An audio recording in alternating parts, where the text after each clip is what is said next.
Here is a transverse cross-section of the heart with the precordial leads V1 through V6 positioned on the chest wall. We'll first look at the normal sequence of ventricular depolarization.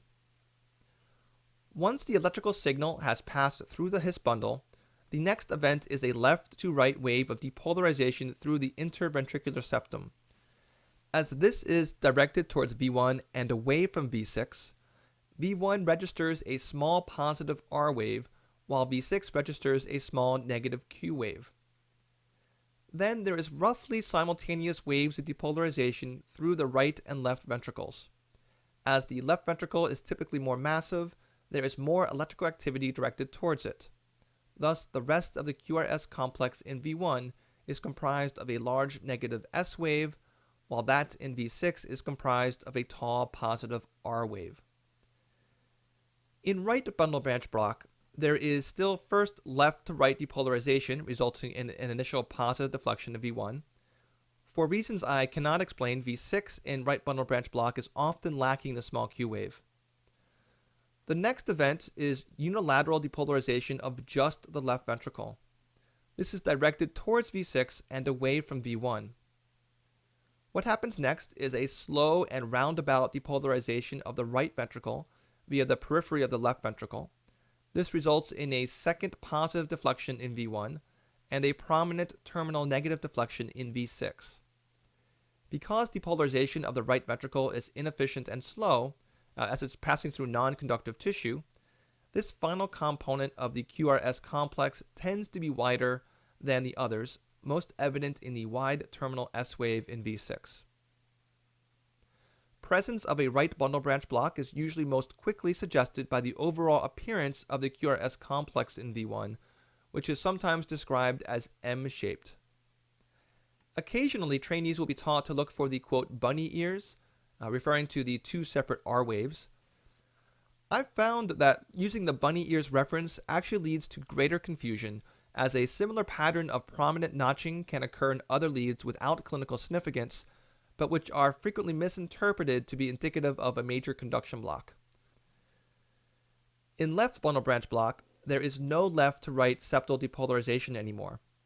The septum may be depolarized first in a right to left manner, or may be depolarized later. Irrespective, the initial deflections are negative in V1 and positive in V6. There is then fast depolarization of the right ventricle, which is more or less concurrent with a slow depolarization of the left ventricle. The consequence is a deep S wave in V1 and a tall single R wave in V6, which is often notched. What are the etiologies of bundle branch blocks? Right bundle branch blocks can be caused by coronary artery disease, pulmonary hypertension, acute PE, be idiopathic, occur during right-sided cardiac catheterization, or be due to congenital heart disease. Left bundle branch blocks are usually due to acute anterior MI, chronic coronary artery disease, LVH from any cause, or heart failure from any cause. They can also be idiopathic due to hyperkalemia, digoxin toxicity, or unappreciated artificial RV pacing, the last of which isn't truly a left bundle branch block, but which will have an identical appearance to this. Those etiologies which are starred are reversible, and this list is certainly by no means exhaustive. The etiologies of axis deviation are many. Right axis deviation can be a normal variant in children and young thin adults, RVH, COPD in the absence of RVH, left posterior fascicular block, a lateral wall MI, an ectopic ventricular rhythm, or the Wolff-Parkinson-White pattern. Left axis deviation has analogous etiologies: normal variant in older obese adults, LVH, an elevated diaphragm for any reason such as marked ascites or pregnancy, left anterior fascicular block, an inferior MI, an ectopic ventricular rhythm, and once again WPW. Consider whether the pattern has low voltage, that is, if the amplitude of every QRS complex is unusually low. Etiologies of this usually involve some insulating material or substance coming between the heart's conduction system and the electrodes on the skin. Moving outside in, this includes excessive adipose tissue in obesity, excessive air and hyperinflation from COPD, pleural or pericardial effusions, and infiltrative diseases of the myocardium, such as amyloidosis and sarcoidosis. Finally, through a mechanism unknown to me, hypothyroidism can also cause low voltage.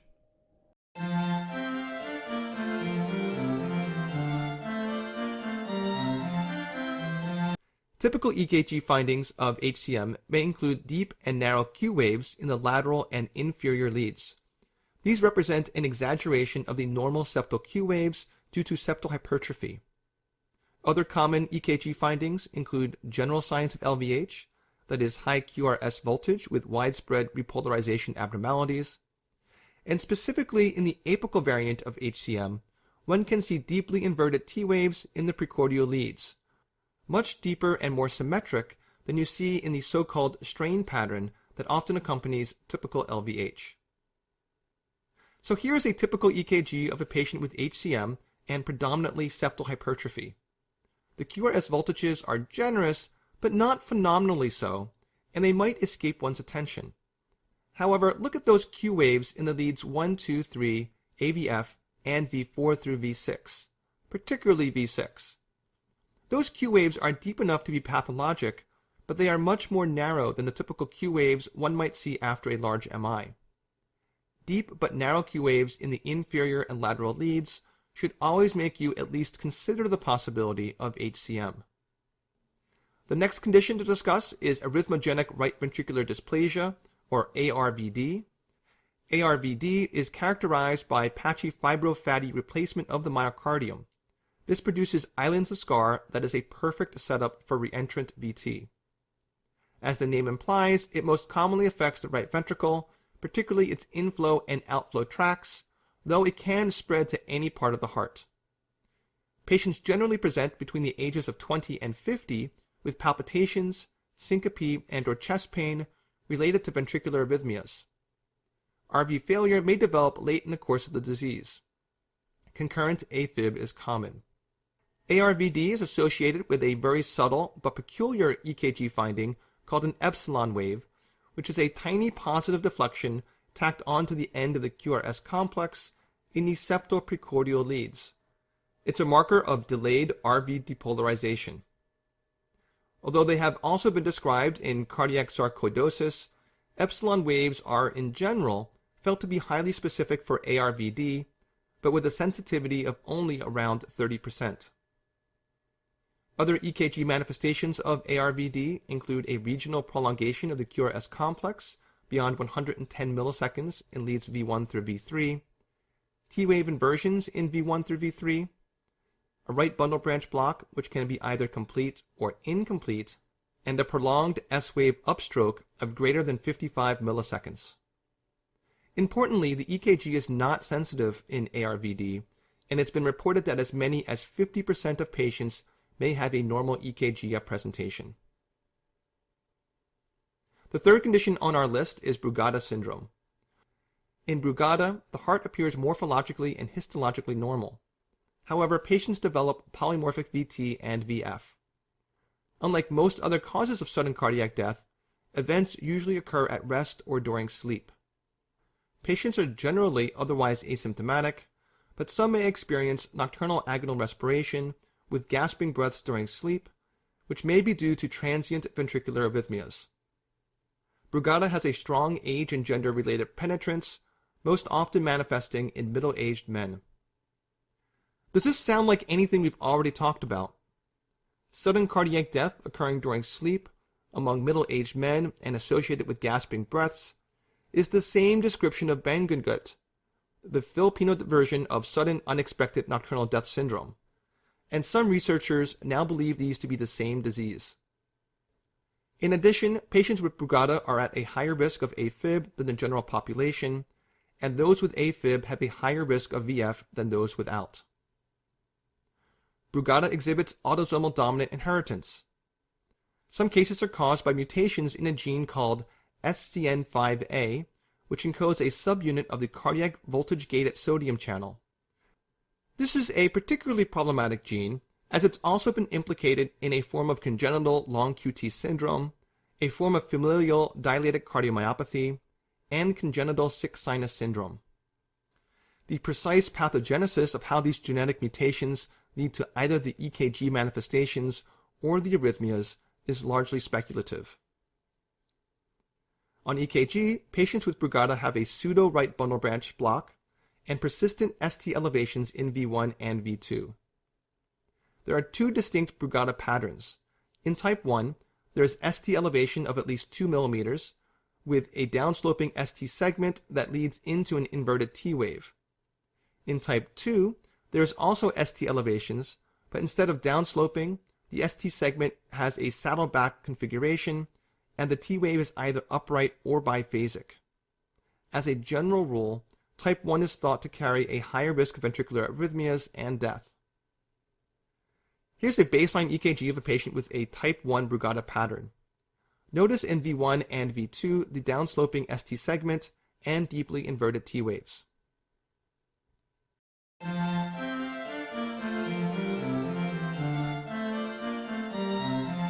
Let's discuss the chronological evolution of EKG findings following an acute MI. I'll review changes in the QRS complex, ST segments, and T waves during the minutes, hours, days, weeks, and years following an acute occlusion. The very first change that can occur is increased prominence of T waves, which are often referred to as hyperacute T waves. These develop within the first several minutes and do not last very long. They may already be gone before the patient reaches medical attention, which contributes to their relatively uncommon observation. At some point, usually a little under an hour, give or take, ST segments will become deviated. These may be ST elevations or ST depressions. While ST elevations typically last a couple of days, and potentially even up to a week or so, ST depression can last much longer and occasionally indefinitely. Within the first several hours, T waves will become inverted, which also may last indefinitely. The final new change is the development of Q waves, which are typically permanent, but may occasionally spontaneously disappear over weeks or even years. These various changes, when combined with patient symptoms and biomarkers, can provide the necessary clues to accurately determine the age of an acute or subacute infarct with a good degree of reliability. However, once an infarct is more than several days old, that is, once ST elevations have resolved and biomarkers have returned to baseline, it is usually impossible to date an infarct from the EKG.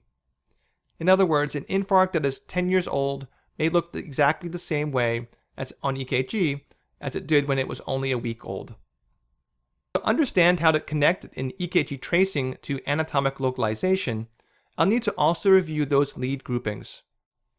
As discussed in one of the earliest videos in this course, the 12 EKG leads are frequently placed into groups based on their ability to identify pathology in certain parts of the heart.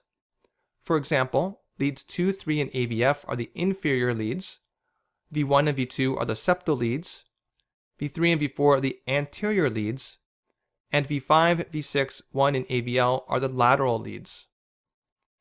Although this is the common way in which most physicians group EKG leads, it is also unfortunately an oversimplification. First, in reality there is overlap between the septal and anterior leads, and the anterior and lateral leads. For example, a large anterior MI may extend from V2 through V5, or even a larger subset of leads. Next, empiric observation has shown that MIs which impact V1 through V4, although historically referred to as anteroseptal MIs, actually usually involve the left ventricular apex and spare the septum. As I mentioned a minute ago, the lateral wall can be subdivided into the lateral wall proper and the high lateral wall, and the leads can be further subdivided as well. 1 and AVL give the best view of that high lateral wall, which can be supplied by either the LAD or the circumflex. V1 and V2, in addition to providing a view of the septum, and occasionally the anterior and apical walls, can also provide a view of the posterior wall. However, the morphology of abnormalities in V1 and V2 from a posterior MI are the inverse of what you would typically expect, since the posterior wall is situated directly opposite from the direction of these leads.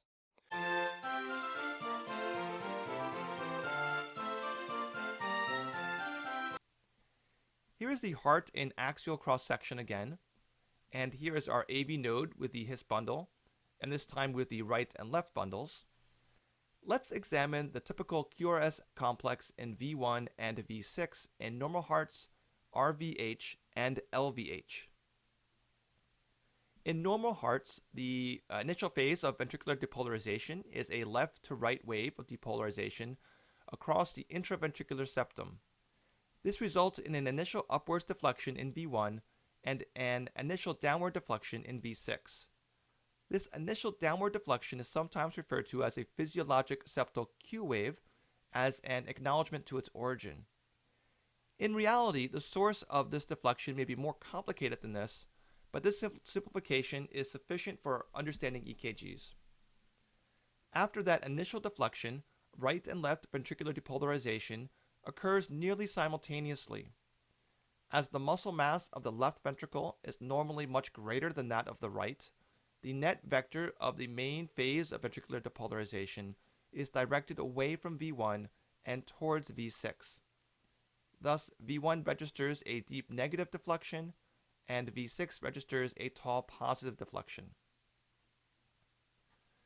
Hypertrophy of the right ventricle changes the relative balance between the two main depolarization vectors. Now the net direction of depolarization is towards V1 and away from V6. Therefore, V1 records a tall R wave, while V6 records a deep S wave. In LVH, the vector towards V6 is of even greater amplitude. As a consequence, the S wave in V1 is deeper and broader, and often lacks the initial upwards deflection, and the R wave in V6 is taller and broader, and often lacks the initial physiologic Q wave. One can summarize these findings by saying that in the precordial leads, RVH causes the QRS complex directionality to be the inverse of normal, while LVH causes the QRS amplitude to be more pronounced but in a normal direction.